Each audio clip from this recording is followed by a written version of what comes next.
Hai guys, Assalamualaikum. Di kisah kali ini aku mau menceritakan dua cerita sekaligus tentang pengalaman teman-teman kita ini, yang mana mereka ini bekerja di pabrik. Yang cerita pertama ini datang dari yang namanya Yuyun. Oke lah, jadi latar belakangnya dari cerita ini tuh terjadi di sekitar tahun 90-an. Ini ceritanya memang udah lama. Dimana waktu itu Yuyun masih gadis tuh, masih langsing bener. Kulitnya juga katanya kencang gitu kan. Ya waktu itu usianya si Yuyun ini baru 16 tahun guys. Dan Yuyun ini tuh cerita, dia tuh anak ketujuh dari 9 bersaudara. Yang soalnya zaman dulu itu kan orang-orang pada punya anaknya yang cukup banyak-banyak. Ya abisnya hiburan zaman dulu apa sih? Nggak kayak sekarang gitu, hiburannya ya banyak. Jadi tiap bengong-bengong di rumah ya menghasilkan anak.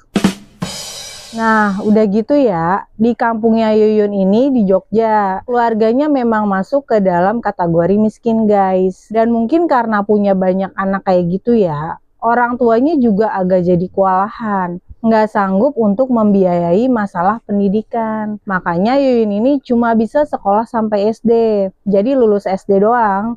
Dan setelah lulus SD, Yuyun ini kerja serabutan. Kadang kasih makan kambing, kadang bantu-bantu di sawah, kadang jadi buruh cabutan. Ya pokoknya kalau ada yang butuh tenaganya dia siap gitu. Namun kadang nggak mau ngerasa hidupnya gitu-gitu aja ya. Yuyun ini pingin banget punya kerjaan tetap dengan penghasilan yang cukup agar bisa menghidupi keluarganya juga lah. Bantu-bantu perekonomian gitu kan. Tuh, makanya kalian nih yang hidupnya sudah berkecukupan, bersyukur loh. Jangan ngeluh-ngeluh mulu kerjaannya. Yuyun ini umur 16 tahun, udah mikirin beban keluarganya loh. Ya udah ya, akhirnya si Yuyun ini mulai tuh cari-cari lowongan. Dan waktu itu ada nih guys, lowongan pekerjaan di sebuah pabrik plastik. Tapi sayangnya pas dilihat, yang dibutuhin itu minimal lulusan SMA atau sederajat lah. Ya berarti secara administrasi nih, tahap pertama aja Yuyun udah nggak lulus kualifikasi kan. Kan dia cuma lulusan SD, tapi tetap aja karena dia penasaran banget, pengen coba aja kali-kali aja gitu keterima. Akhirnya dia minta doa restu tuh sama padehnya. Karena padehnya ini semacam orang yang ditetuakan di keluarganya. Soalnya katanya si pade-padenya ini nih, itu rada sakti. Karena doanya sering mujarab guys. Makanya Yuyun ini minta doa restu tuh ke orang tua dan padehnya. Buat dibantu doa diperlancarkan usahanya biar bisa masuk ke pabrik Ono. Karena ya niatan Yuyun kan juga benar ya. Mau membantu perekonomian keluarga. Makanya dibantu tuh sama doa, didoain langsung tuh si Yuyunnya. Terus diusap kepalanya sebanyak 7 kali gitu. 1, 2, 3, 4, 5, 6, 7. Jadi banyak banget ya. Tapi di situ padenya juga bilang, moga-moga dilancarkan rezekinya ponakanku ya. Nah setelah itu singkat cerita nih, Yuyun ikut deh tuh interview yang memang dibuka sama pabrik itu ya. Dan sampailah di hari pengumuman penerimaan kerjanya tuh. Nah, waktu zaman dulu tuh namanya pengumuman begitu-begitu tuh masih manual kan. Masih yang kayak modal dipajang di papan pengumuman kayak di mading. Nah, pas Yuyun ngeliat nih, daftar nama dari nomor 1 gitu nih, sampai ke tengah kagak ada namanya. Dia udah hopeless nih ya kan. Pas diterusin lagi, ngeliat gitu sampai akhir, ada namanya tuh paling bawah paling akhir. Gokil nggak tuh guys? Padahal tadi secara kualifikasi itu harusnya udah nggak lulus kan, karena cuma lulusan SD. Cuma mungkin karena ya kuotanya besar, emang butuh, jadi Yuyun ini bisa dimasukin juga. Ya di situ Yuyun senangnya bukan main guys, kayak dapat rezeki nomplok gitu. Ya udah, sampai masuklah ke hari pertama Yuyun kerja. Di situ Yuyun ini kebagian ngurusin produksi dan quality control check. Dan pas awal-awal masuk tuh, Yuyun sebenarnya agak bingung. Soalnya di setiap sudut di pabrik gitu tuh ada sesajian yang diganti-ganti setiap 2 atau 3 hari sekali gitu kan. Tapi ya udahlah ya. Mungkin emang kepercayaan atau tradisi orang-orang dan pemiliknya pabrik di situ begitu. Yuyun sebagai pekerja di situ memang menghormati aja. Nah, waktu itu Yuyun kan baru tuh kerja di situ. Jadi dia belum tahu apa-apa nih mengenai pabrik tersebut. Waktu dia lagi kerja, dia ngeliat nih ada 2 anak kecil, 1 botak dan 1 lagi jabrik gitu. Masuk, terus makan makanan yang ada di sesajian gitu, yang ditaruh di pojok tadi. Ya cuma karena posisinya kan Yuyun lagi kerja di pabrik pula, jadi harus cekatan dan fokus gitu kan. Dia cuma kayak ngeliatin si anak-anak itu, nggak bisa nyamperin. Soalnya pas dia lihat-lihat tuh orang-orang di sekitarnya kayak pada lalu lalang biasa aja gitu. Nggak merhatiin itu anak-anak kayak masa bodoh. Yuyun ngebatin nih. Oh, emang udah biasa kali ya itu anak-anak makan sajian. Habisnya sampai bisa masuk ke pabrik kan berarti ada yang bolehin gitu kan. Dijaga satpam kan harusnya di depan. Ini anak orang sini kali ya. Tapi bangor banget tuh pada makan sesajian. Kesurupan lu ntar. Yuyun kan kerjanya sambil tetap kayak ngomong-ngomong gitu ya. Nah, terus temen di sebelahnya negor. Ngapain lu ngomong sendiri? Lah, itu anaknya siapa sih? Masuk-masuk mari, pakai makan buah-buah sesajian begitu. Kelihatan bos kena semprot tuh bocah. Berani banget. Di situ temennya malah kayak ketawa gitu guys. Wah, selamat ya. Lo udah beneran jadi pegawai sini. Di sini tuh emang banyak banget cerita yang aneh-aneh. Hah? Maksudnya gimana? Ya, yang lo lihat itu pasti bukan bocah beneran. Buktinya gue nggak ngeliat apa-apa di pojokan situ, nggak ada apa-apaan tahu. Tapi tenang aja, yang suka ngeliat hal-hal begitu tuh banyak di sini, nggak lo doang. Yang penting kita fokus aja udah kerja, biar dapat duit, terus kita udah pulang lah, nggak usah ngurusin yang gitu-gituan. Dari situ barulah si Yuyun ini suka dengerin gosip dan selentingan-selintingan. Kalau di pabrik itu memang tuh suka banyak penampakan. Dan para pekerja tuh paling ogah banget ya. Lembur nih di hari Selasa malam. Ih, anti banget kalau kedapetan jadwal itu. Karena di tiap hari Selasa, nggak tahu kenapa nih suasana langsung kayak beda. Dan kalau misalkan mereka-mereka lembur tuh, suka ada aja cerita-cerita anehnya. Gimana nggak aneh nih coba? Tiap ada kejadian-kejadian fatal macam kecelakaan kerja, itu selalu terjadi di hari Selasa guys. Ya cuma emang gak rutin ya maksudnya. Bukannya tiap hari Selasa ada kecelakaan gitu, enggak. Melainkan sekitar 4 tahun terakhir tuh, semenjak pabriknya ini beroperasi, kecelakaan-kecelakaan yang pernah terjadi di dalam pabrik itu selalu di hari Selasa malam guys. Sampai pokoknya terakhir ada pekerja kecemplung masuk ke dalam mesin tabung produksi gitu yang tingginya 6 meter. Ya jatuh begitu, nggak selamat tuh. Tapi memang kejadian itu terjadi sebelum Yuyun kerja di pabrik itu ya. Cuma namanya jadi buruh pabrik, pas kedapatan jatah lembur nih, terkadang ya harus diterima-terima aja. Nggak bisa nolak. Masalahnya, akhirnya si Yuyun kedapatan lembur tuh. Jackpot, buat lembur di hari Selasa malam, buat ngisi bahan baku ke dalam mesin tabung yang tingginya 6 meter tadi tuh, yang tadi ada kecelakaannya yang pernah memakan korban. Jadi mesin pembuat plastik itu tuh bentukannya kayak tabung setinggi 6 meter dengan diameternya 2 meteran gitu guys, gede, yang mana buat nyemplungin bahan-bahan bakunya tuh harus ada adegan naik tangga dulu tuh ke atas. Emang udah disediain ya, baru deh kalau udah nemplok tuh di atas ada dudukannya gitu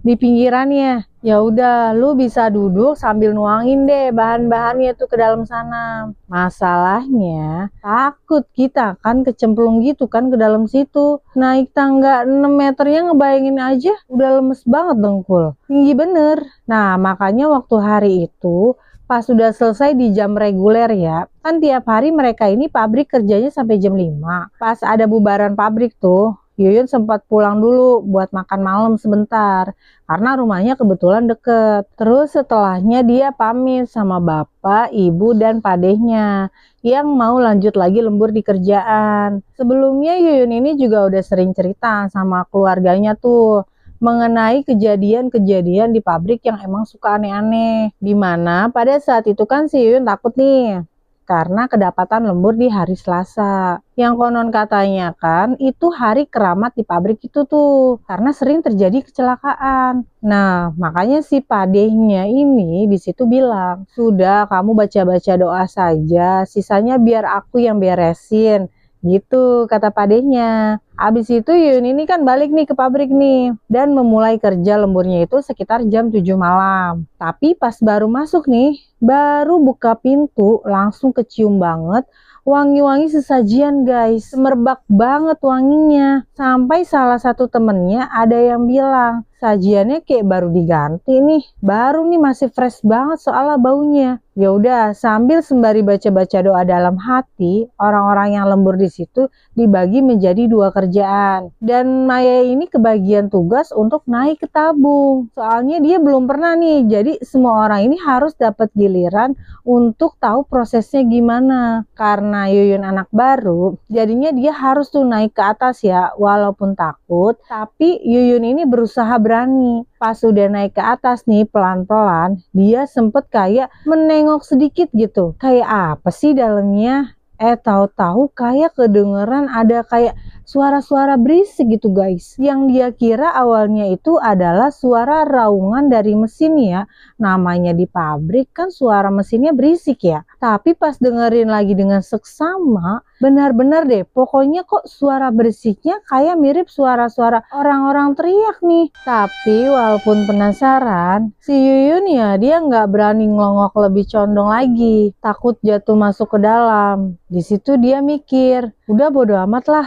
Yang penting tugasnya udah nih, masukin bahan-bahan sesuai SOP aja, terus pulang. Ya udah, Yuyun ini mulai fokus dia masukin tuh bahan-bahan plastiknya satu persatu gitu kan. Lagi fokus begitu, tahu-tahu ada yang nepok pundaknya. Yuyun kaget, tapi logikanya di ketinggian 6 meter sampai nepok pundak loh. Terbang apa gimana? Karena refleks kan, pas nengok ternyata itu tangan, tapi tangan doang gitu buntung. Nah, Yuyun langsung teriak, tolong gitu. Sampai posisinya karena terkejut agak oleng dan langsung pegangan kenceng-kenceng gitu kan. Hampir dia jatuh tuh ke dalam mesin. Dengar begitu, temennya ada yang namanya Edi dari bawah gitu kan, teriak, "Kenapa? Terus dia nyamperin gitu, naik ke atas dari tangga gitu kan. Mereka berdua ngobrol nih. Di pundak aku tadi ada tangan buntung, aku kaget banget, takut. Ya udah, kita turun dulu yuk, turun yuk. Edi ini nuntun si Yuyun nih buat turun ke bawah gitu kan, barengan, pelan-pelan gitu. Nah, sampai di bawah, Yuyun dikasih minum gitu, ditenangin. Akhirnya si Edi bilang, ya udah kamu gantian aja kerjain packingan, biar kerjaan kamu saya yang kerjain. Namun nggak tahu kenapa ya, buat ganti tugas kerjaan gitu kan harus minta izin dulu sama mandor yang jaga pada saat itu. Nah, di situ mandornya nggak ngasih guys. Cuma kan posisinya Yuyun nih gemeteran ya. Ya udah nggak kuat kalau disuruh manjat lagi gitu. Sampai-sampai Mas Edi ini ngotot, agak adu debat gitu sama si mandor. Ya akhirnya ya udah dibolehin gitu. Karena Mas Edi ini sifatnya emang agak batu guys. Ya udah akhirnya Yuyun ini tuh ngelanjutin lemburannya di bagian packing. Semua orang lain di situ nggak ada yang mau ngebahas. Mereka mau cepet-cepet aja gitu kan. Fokus ngerjain tugasnya masing-masing dan biar bisa pulang cepet. Karena mereka tahu nih, sebelum-sebelumnya orang-orang di pabrik itu juga memang banyak yang diganggu guys. Dan pas ngeliat si Yuyun, mukanya bener-bener pucet gitu kan, ketakutan. Ya mereka percaya-percaya aja dan lebih memilih diam biar nggak nambah-nambahin suasana jadi serem lah. Nah, waktu lagi pada sibuknya kerja, udah sekitar jam 10 malam nih. Temennya Yuyun ini yang sama-sama ngerjain packingan, ada yang namanya Sari, itu minta temenin buat ke toilet. Dimana jarak dari ruangan packingan tadi gitu ke toiletnya emang lumayan jauh ya. Ngelewatin loker sama parkiran motor. Dan karena ini situasinya udah malam pada lembur ya. Dan pabrik ya sepi, walaupun yang lembur banyak. Tapi kan jumlahnya nggak sebanyak kalau siang tadi hari maksudnya ya. Karena kebetulan Yuyun juga agak kebelet, alias mules gara-gara kejadian tadi, sama nahan pipis juga ya. Sementara mereka berdua juga rada ketakutan nih. Cepet-cepet dah tuh mereka berdua menuju ke toilet cewek. Nah, di dalam toiletnya itu ada 4 bilik. Dan toiletnya ini modelan yang setengah doang gitu. Atasnya kebuka, tapi bagian bawahnya ketutup rapat sama ke tembok pemisah. Di situ Sari langsung masuk ke bilik pertama, sementara Yuyun ke bilik kedua. Pas lagi empuk nih, si Yuyun ini dengar kalau biliknya si Sari udah ada suara pintu dibuka yang menandakan kalau dia sudah selesai. Terus Yuyun teriak nih dari dalam, ngomong, "Sar, tunggu bentar lagi ya, lagi nanggung nih." Terus Sari ngejawab, "Iya, gue tungguin." Ya udah, tenang dong di situ. Tiba-tiba nggak lama setelah pembicaraan itu, di bilik sebelahnya Yuyun alias bilik ketiga ada suara air keran dibuka. Karena memang toiletnya itu 2 bilik WC duduk dan 2 bilik lagi WC jongkok. Yang mana toiletnya masih pakai gayung gitu, soalnya toilet jongkok yang biasa dipakai buat mandi juga di situ tuh. Di situ Yuyun ngebatin, oh ada orang lain yang ke toilet, bukan mereka berdua doang. Terus dari bilik 3 tahu-tahu kedengaran suara cewek nangis. Ya si Yuyun bingung, itu orang kenapa malah nangis, dibatin ya kan. Di situ Yuyun seketika merinding guys. Dia langsung buru-buru udahan mau pakai celana. Pas dia mau keluar nih, ceritanya mau buka pintu. Tiba-tiba ada yang gituin dia, refleks dia nengok ke arah atas bilik yang kebuka itu kan. Di situ dia lihat ada kepala cewek, lidahnya panjang, rambutnya panjang hampir nyentuh WC duduknya, dan kukunya juga katanya panjang-panjang. Di situ dia langsung teriak dan refleks buka pintu, terus dia lari keluar.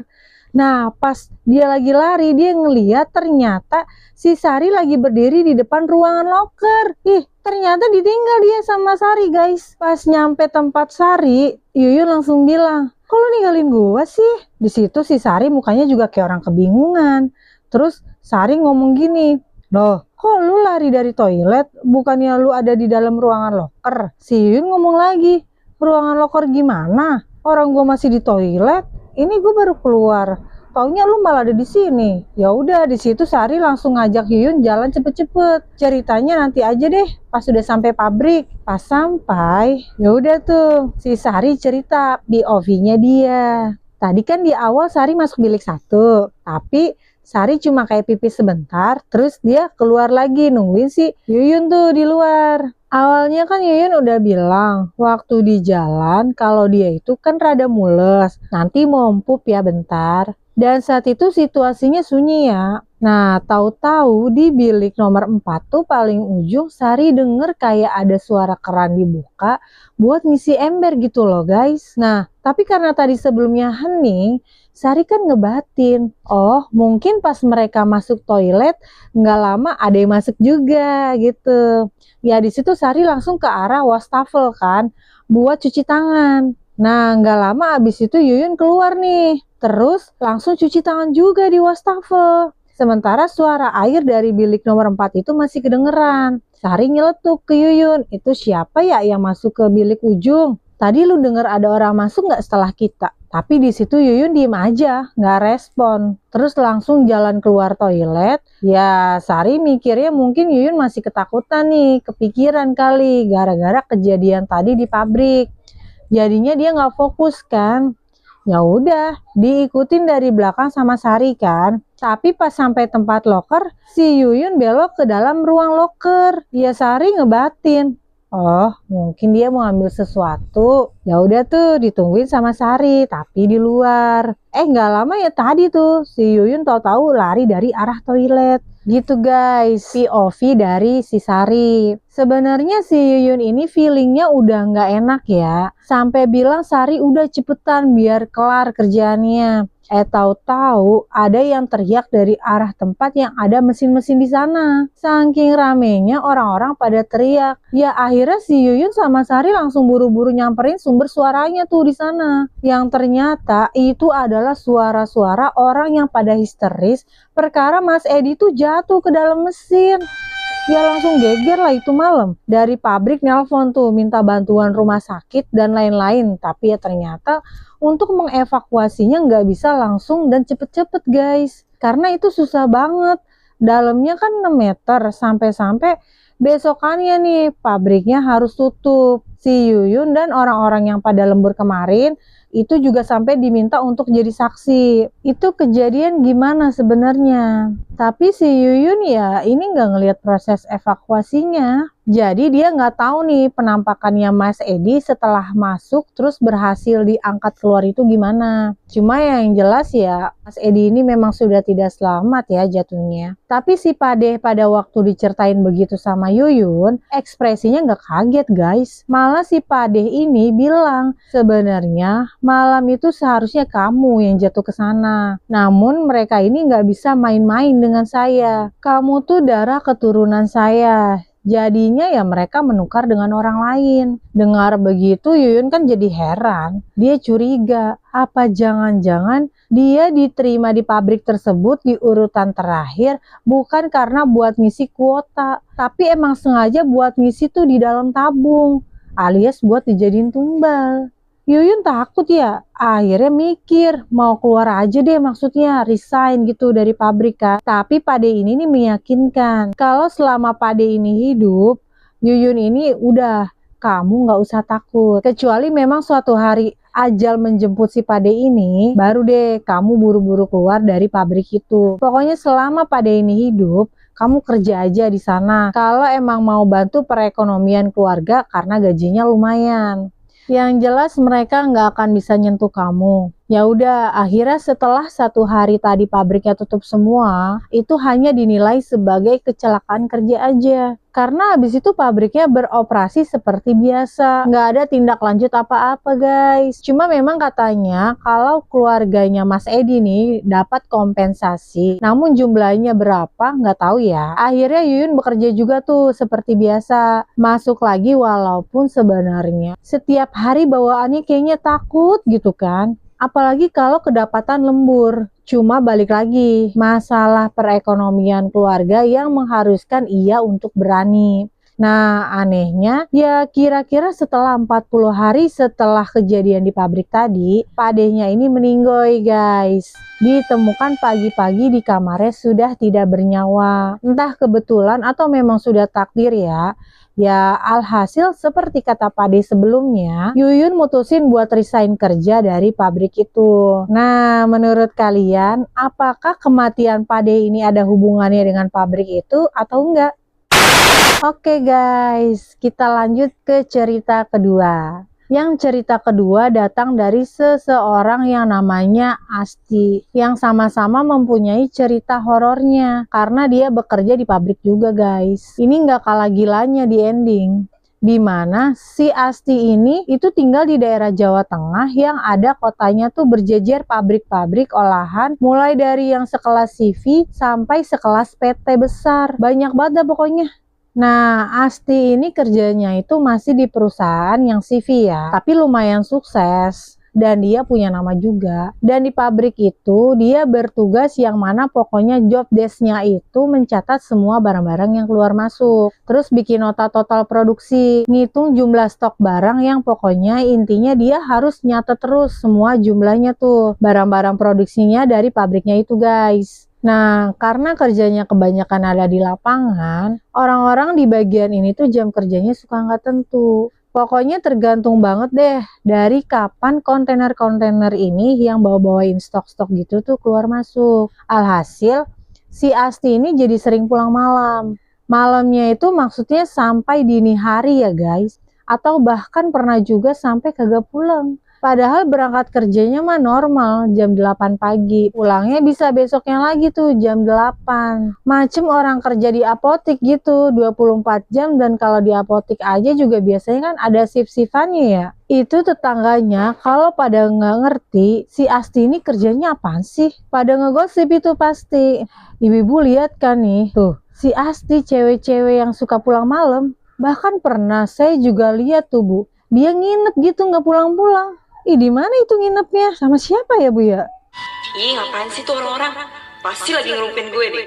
Tapi untungnya si Asti emang udah biasa. Yang penting dia nyari kerjanya tuh halal, nyari duitnya halal. Karena pekerjaan yang memang dia lakukan itu udah lama guys, udah 3 tahunan. Dan selama 3 tahun itu nggak pernah sebenarnya si Asti ini mengalami semacam kejadian-kejadian mistis atau hal-hal aneh lah di pabriknya. Normal-normal aja, walaupun banyak temen-temennya suka kayak cerita-cerita horor lah, katanya pernah diliatin ini, ngeliat itu. Ya namanya orang kan emang suka begitu ya, tahu bener apa enggak, tapi alhamdulillahnya si Asti ini emang nggak pernah diliatin begitu-begituan. Suatu hari Asti seperti biasa harus lembur barengan 50 pekerja lainnya yang dibagi-bagi ke beberapa tim kala itu. Si Asti ini kebagian di timnya Mas Dodo. Nah, di timnya Mas Dodo ini ada 7 orang pokoknya. Ya pokoknya ada 2 orang cowok, si Mas Dodo sendiri sama si Ipul. Terus 5 orang cewek lainnya, ada Asti, Mbak Rizka, Dita, Dinar, sama Salwa. Nah, supaya nggak bete nih selama lembur, mereka banyak ngobrol tuh, bercanda-bercanda. Tahu-tahu ternyata udah jam 10 nih. Jam 10 malam lewat nggak terasa kan? Tapi ternyata kerjanya tetap tuh, belum kelar-kelar. Namun ya tetap mereka berusaha semangat walaupun capek. Lagi ya bercanda-bercanda begitu, ya tahu-tahu yang namanya Dita jadi diem aja. Nggak lama dia bilang juga ke Asti, wait, badanku kok tiba-tiba kerasa lemes ya? Rada keliengan nih aku nih. Pas Asti ngeliat gitu, beneran mukanya si Dita ini kok pucet banget. Kelihatannya kayak orang sakit. Ya udah mending kamu pulang aja kalau kayak gini. Ayo aku anterin izin ke mandor dulu. Kata si Asti begitu kan. Baru juga buka pintu ruangan nih mau keluar. Si Dita udah main gubrak aja begitu pingsan. Untungnya di luar nih situasinya masih rame dari tim loading barang. Jadinya pada langsung bantuin tuh gendong si Dita buat ke musola direbahin. Tapi di situ akhirnya si Dita ini dijaga sama tim lain. Soalnya Asti ini diminta balik untuk lanjutin kerjaannya. Ya udah, Asti lanjut kerja lagi nih. Semua orang kan mulai fokus ya sama kerjaan masing-masing biar cepet selesai nih. Ya udah ngantuk gitu, kita mau cepet pulang kan. Udah nggak ada energi lagi nih buat hahaha. Tetapi yang namanya Mbak Rizka tahu-tahu hahaha sendiri gitu, ketawa kenceng banget sampai mukanya merah karena cekikikan gitu. Beneran ketawa lepas kayak ada sesuatu yang lucu gitu guys. Sampai-sampai orang-orang negor nih si Mbak Rizky itu. Mungkin dia inget kejadian lucu apa kali ya, makanya terpingkal-pingkal. Mas Dodo nih bilang, Rizka, udah jangan ketawa mulu, kesambet loh nanti. Cepet udah kelarin kerjaannya biar kita bisa pulang. Tapi abis dia diomongin begitu sama Mas Dodo, Mbak Rizka yang tadi ketawa-ketawa, tahu-tahu jadi nangis sesek gitu. Semua kaget ya, ini reaksinya berubahnya drastis cepet banget. Dari ketawanya kenceng, tahu-tahu jadi nangis. Mas Dodo langsung engah nih, si Rizka kenapa-napa nih. Akhirnya minta bantuan lagi tuh sama orang-orang yang tadi ngangkut si Dita buat bopong dulu ya nih si Mbak Rizka ke musola. Kayaknya kesurupan, tapi ternyata nggak bisa guys. Perkara pas mau diangkat nih badannya Mbak Rizka itu kayak nempel ke tanah. Terus tangannya gerak-gerak gitu kayak berontak, nggak bisa diem. Nah, lagi ribet-ribetnya gitu kan, heboh ngurusin Mbak Rizka, ada lagi nih namanya Dinar, ikutan nangis juga, terus nggak lama pingsan. Ngelihat situasinya tahu-tahu begitu, Asti merinding, di dalam hatinya nih ngebatin, ini pada kenapa sih kok pada tahu-tahu aneh semua begini. Tapi di saat itu juga tahu-tahu dia kayak merasa pusing, keliengan, dan pingsan. Si Asti ini tahu-tahu udah tiduran tuh di musola, dikelilingin banyak orang. Dia masih belum memahami kenapa tahu-tahu gue di sini. Pas mau bangun dia ngerasa, aduh, kok badan gue sakit-sakitan gitu, kayak abis kebentur. Mas Dodo di situ bilang, sakit ya As? Ya iyalah, orang kamu tadi ngamuk-ngamuk sampai jatuh berkali-kali. Udah kamu istirahat dulu, jangan langsung bangun. Nanti pulang kamu diantar mobil pabrik ya, motor kamu diambil besok aja. Ya udah, pasti perjalanan pulang, pasti bingung. Hah? Kok tadi katanya gue bisa ngamuk-ngamuk? Soalnya dia nggak inget apa-apa sama sekali guys. Terakhir yang dia inget tuh kepalanya dia kayak pusing, terus udah hilang gitu, gelap semuanya. Dan sekarang rasanya badannya sakit sampai lemes banget. Apa iya nih yang namanya kesurupan ya? Masalahnya dia kan sebelumnya juga nggak ngelihat penampakan apa-apa kan. Nah, besoknya si Asti ini memilih untuk nggak kerja. Dia ngambil cuti tuh, soalnya badannya itu bener-bener rentek gitu. Rentek semua karena energinya kekuras abis. Padahal tidurnya cukup nyenyak loh. Pas dia ngecek handphone, dia ngeliat tuh Mbak Rizka ngechat, "Gimana As? Udah baikan kan?" "Belum Mbak, pegel semua badanku. Kalau aku juga kayak benjol nih, memar-memar." Asti sama Mbak Rizka curhat tuh panjang lebar mengenai apa yang mereka rasa. Akhirnya Asti nanya juga tuh ke Mas Dodo, "Semalam tuh sebenarnya gimana?" Nah, katanya pas terakhir itu Mbak Rizka sama Dinar kesurupan jatuh pingsan. Anak-anak lain ngelihat si Asti ini mukanya juga udah pucet, udah aneh. Tapi pas ditanya, "Kamu aman As?" Asti diem aja. Tahu-tahu ya udah bener. Dia jatuh tapi selama beberapa detik berdiri lagi. Nah, di situ Asti udah kayak orang kesurupan. Soalnya si Asti ini teriak-teriak, "Bubar kalian, semua bubar atau kalian mati." Tanya gitu. Sampai-sampai si Asti ini kayak dipegangin sama orang-orang kan. Ya cuma si Asti ini bener-bener gak inget apa-apa. Masa iya saya teriak-teriak begitu? Saya gak ngerasa loh. Ya jangankan Asti ya, orang-orang pabrik juga pada heran. Kenapa tak tahu ini ada banyak yang kesurupan? Biasanya nggak pernah loh. Seumur-umur kerja di pabrik itu adem-adem aja. Asti sendiri kan udah kerjanya selama 3 tahun. Dan selama itu nggak ada apa-apa. Sampai akhirnya besok-besokannya kejadian lagi dong guys. Tapi waktu itu kejadiannya si Asti udah pulang. Jadi dia denger doang nih dari cerita-cerita orang lain. Cuma katanya kejadian kedua ini itu yang kena lebih banyak yang kesurupan. Ramai banget berteriak-teriak begitu. Nah, akhirnya karena udah 2 kali kejadian, mereka minta nih ke ownernya buat ngasih solusi dong Pak. Karena kalau terus-terusan begini, yang ada ganggu kerjaan juga lah. Nah, abis udah pada ngelapor begitu baru deh ownernya ngomong. Jadi semua dikumpul nih sebelum kerja gitu kan. Terus ownernya cerita, kayaknya emang ada orang yang lagi ngirim dia nih hal-hal buruk perkara semacam saingan bisnis. Nah, di daerah itu yang namanya pabrik olahan kan berjejer tuh. Kayaknya nih ada salah satu yang merasa tersaingi. Soalnya sebelum kejadian kesurupan massal, di rumah ownernya juga katanya sering mendapatkan teror-teror dari hal-hal aneh gitu. Sampai penampakan-penampakan makhluk gaib guys. Istri sama anak-anaknya tuh digangguin terus guys. Sampai-sampai pada saat itu pas ownernya nih ngomong ke para karyawan, posisi anaknya yang paling kecil nih lagi sakit. Sakitnya itu nggak terdeteksi medis. Padahal udah dibawa tuh sampai ke Penang, Malaysia. Jadi dia meminta tolong untuk para pekerja nih memanjatkan doa aja masing-masing sesuai ajaran dan kepercayaannya. Si ownernya ini bilang dia nggak mau membalas atau melindungi diri sendiri tuh dengan hal-hal yang berbau mistis juga. Dia pokoknya mau percaya aja dah dan berpasrah sama Tuhannya. Ya sebagai pekerja ya dengar begitu bingung juga harus ngapain ya.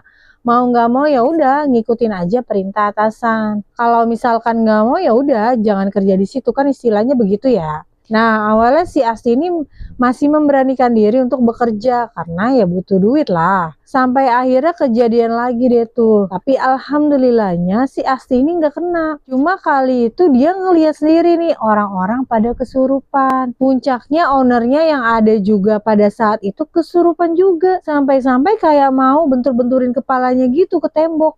Ya untungnya langsung dipegangin lah sama karyawan-karyawan yang masih sadar ya. Nah gilanya nih besok paginya, waktu pas udah kondusif, mereka dapat kabar kalau anaknya ownernya yang katanya tadi sakit tuh meninggal dunia. Lalu 4 hari setelahnya istrinya meninggoy karena kecelakaan.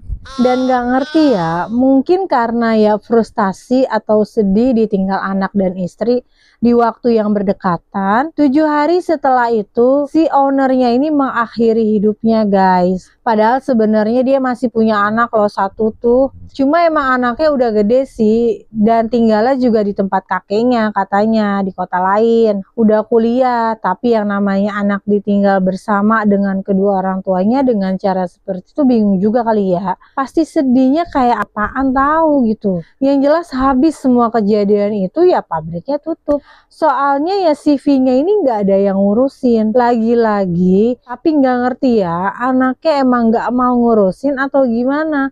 Soalnya ini ujung-ujungnya ditutup dan perusahaannya dibeli dan diterusin sama salah satu PT yang ada di daerah situ juga tuh. Pabriknya jadi semacam dikelola menjadi anak perusahaannya dia gitulah. Ya dari situ jadi banyak rumor nih kalau si PT yang beli ini adalah dalang dari kejadian-kejadian yang kemarin. Walaupun ya nggak ada buktinya. Ya cuma kayak nebak-nebak aja gosip. Karena memang secepat itu prosesnya. Dari CV-nya tutup terus dibeli sama PT itu. Habis itu diganti nama baru dan setelah itu keadaan pabriknya aman-aman aja. Nggak pernah ada namanya kejadian kesurupan lagi tuh. Nggak.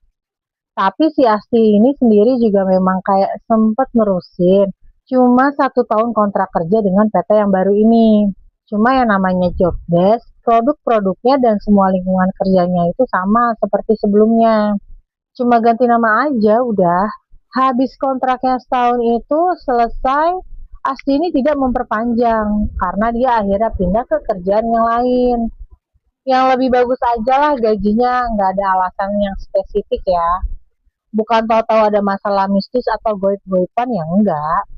Cuma nyari aja yang gajinya lebih oke gitu. Oke guys, jadi gimana menurut kalian? Apakah benar dalam kejadian-kejadian kesurupan masal waktu itu sampai si owner ini mengakhiri hidupnya karena ulah dari si PT ini yang ngirim-ngirim sesuatu? Kalau benar, wah gila banget sih. Ngeri total. Terima kasih buat kalian yang sudah nonton videonya sampai habis. Jangan lupa subscribe, like, dan komennya, agar tidak ketinggalan video berikutnya. Ingat, tidak semua misteri harus dipecahkan. Kadang cukup diketahui bahwa misteri itu pernah ada. Saya Wulan, terima kasih dan sampai jumpa lagi di cerita berikutnya. Bye-bye.